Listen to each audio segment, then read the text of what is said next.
Hi guys, welcome back to my channel. I'm so glad you stopped by today because today we are going to be making another sea creature. I know the last two videos have been like water-based creatures. I'll try something new next time that won't be water-based, but this one I really wanted to do.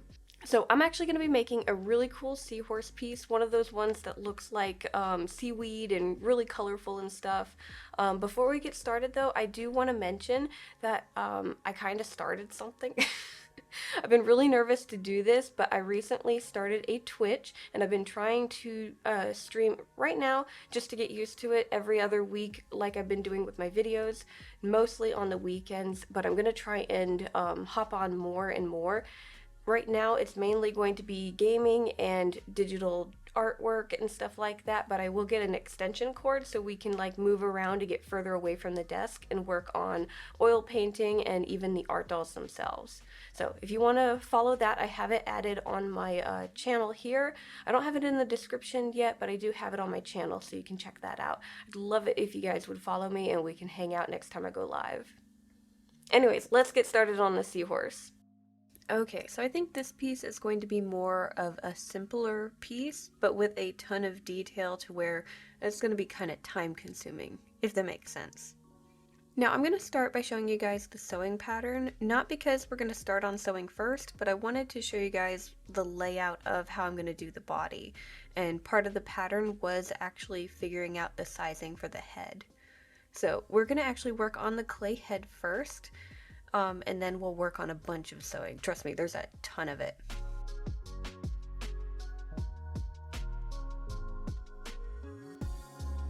So I'm going to use the pattern for the head that I drew out as a rough guide of how large I need to make the head and roughly like how thin certain spots need to be.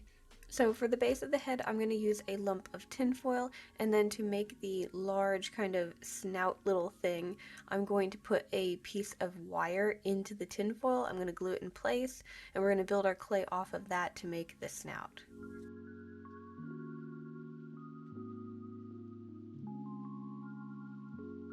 So now that I have the basic shape put together with the tinfoil and the wires, we can get this covered in clay.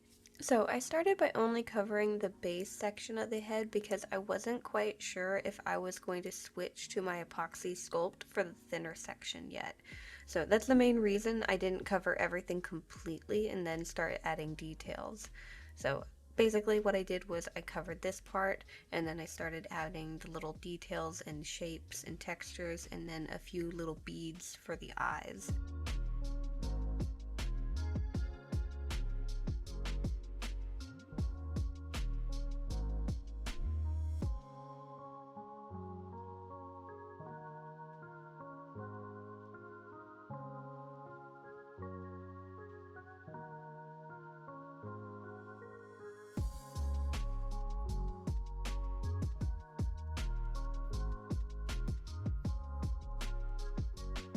And then once I got to this point, I realized, you know what, the Sculpey clay is probably just fine. The wire is really sturdy. I'm just going to cover the rest of it and continue sculpting the face.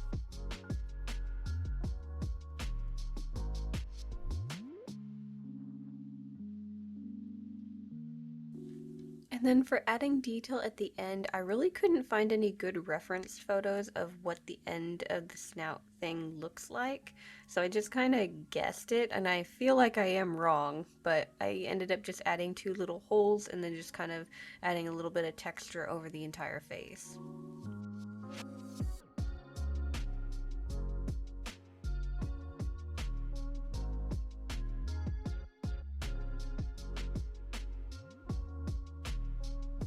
Once I was happy with how the face looked, I'm going to put this in the oven to bake for probably about 45 minutes. I don't think I need to go any longer than that. And then the temperature will be 275 Fahrenheit. Okay, and now that the head is baking, we can start working on our sewing. I'm going to start with our little fin type things because there's a lot of them and they're going to be very time consuming and I just want to get them done. So the best way to do this was I took my fabric and I have it basically layered on top of each other with the outer side on the inside, and then I sketched out all of the shapes that I need. I'm going to be repeating a few of these, so I didn't make patterns for absolutely all of them, but I have them numbered also, so I remember where I want them to go. And all we're gonna do is we're gonna sew around these with the sewing machine.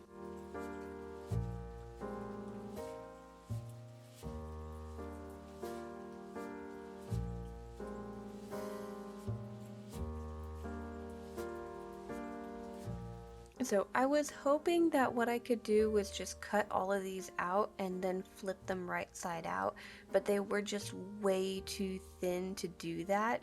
So I had to cut open the flat side and basically flip the leaf portions outwards and then close this up. So I had to sew all of them back closed after flipping them right side out. So this is why these took so long.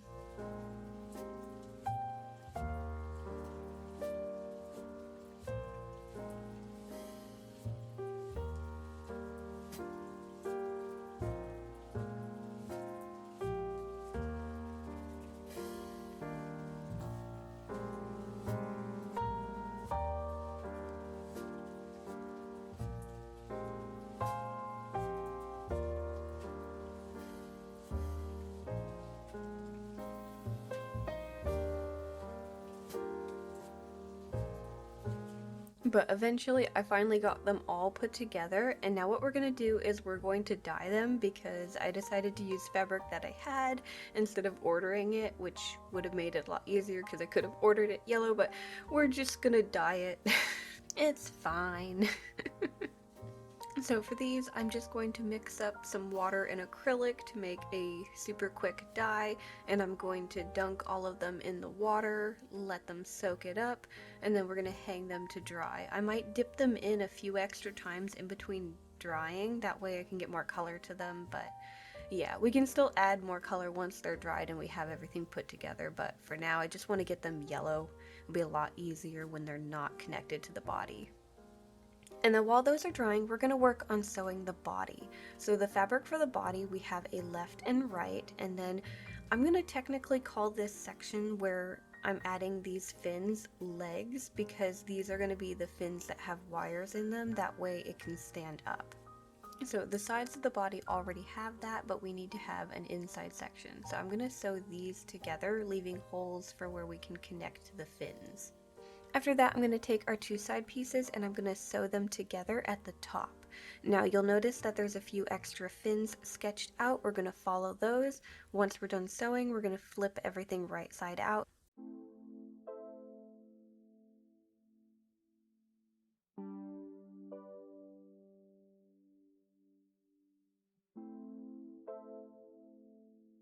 At this point, our fins should be done drying. If not, we'll wait for them and then we'll start sewing.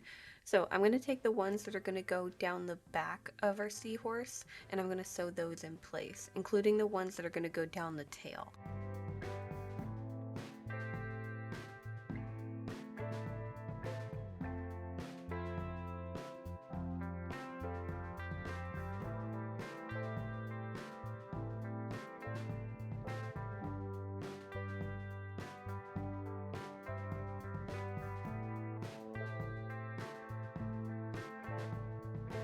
So we're going to get those added, and then after that we can take a wire frame that we've made, and then we're going to run the wires of the fins that are going to be poseable through the holes for them. Once we have the fabric onto the wire frame, we can take our clay head and glue it onto the wire for the neck. You'll want to let that dry a little bit, and then we can glue the fabric around the base of the head.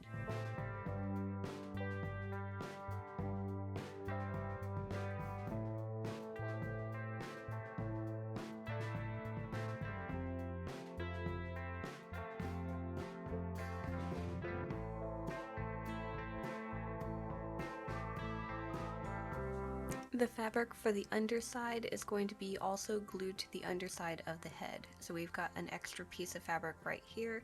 Once we have all that glue nice and dry, we can start stuffing and closing up our seahorse. So I'm just going to sew along both sides of the belly piece, connecting the sides of the body to the belly piece. Normally I will sew the neck, stuff, sew a little bit further, stuff, and then just keep doing that until we get to the very end of the tail.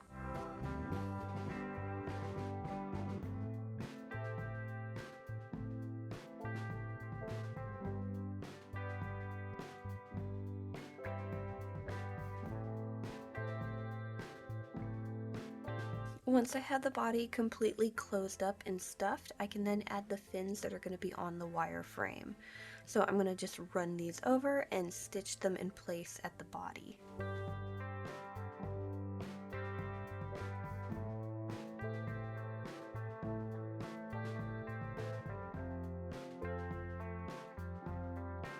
Now I am going to stitch the body a little bit to alter the shape just because he's looking a little bit too chunky.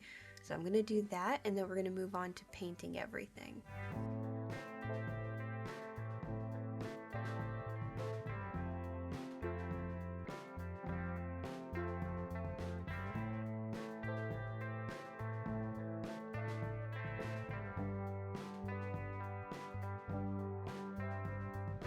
Normally I paint and resin the head separately from the body and then do all of this, but I figured it probably is just going to be just as easy to do it all at once.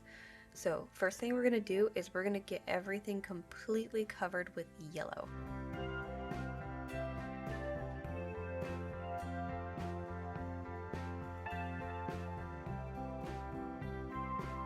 So I'm going to get that done. I'm going to be drying it as best I can with my heat gun and then going in and altering the colors here and there. So like with the fins, I'm going to add a bit of green here and there too. So we're going to brighten those up.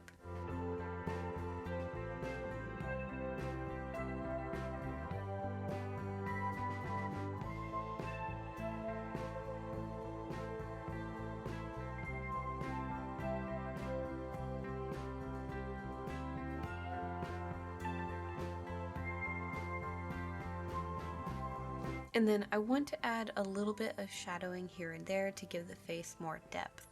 So I'm going to kind of darken up around the eye and then around all the detailing that I have sculpted on the top part. And then for the detailing of the body actually has these kind of ridges. So I'm going to start with a darker color and just add a bunch of lines on each side of the body. And then we can go in and add some highlights on top of that once that's dried.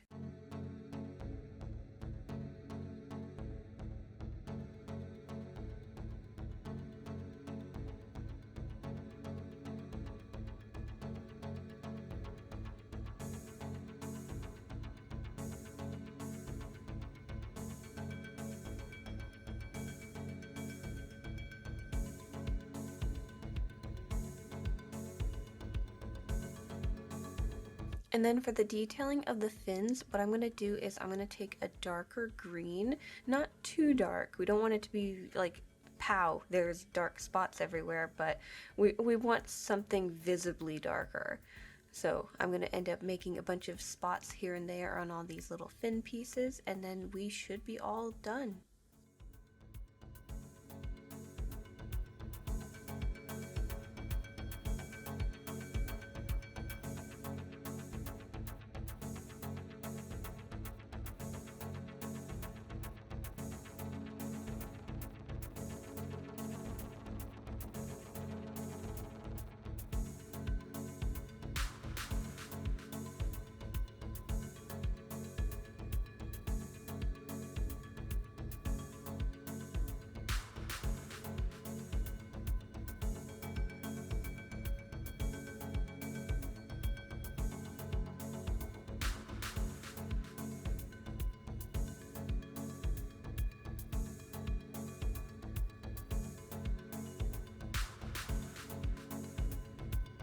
Okay guys, and here is our seahorse. I'm so happy with how it came out. It looks really neon on camera. It's not that bright in person.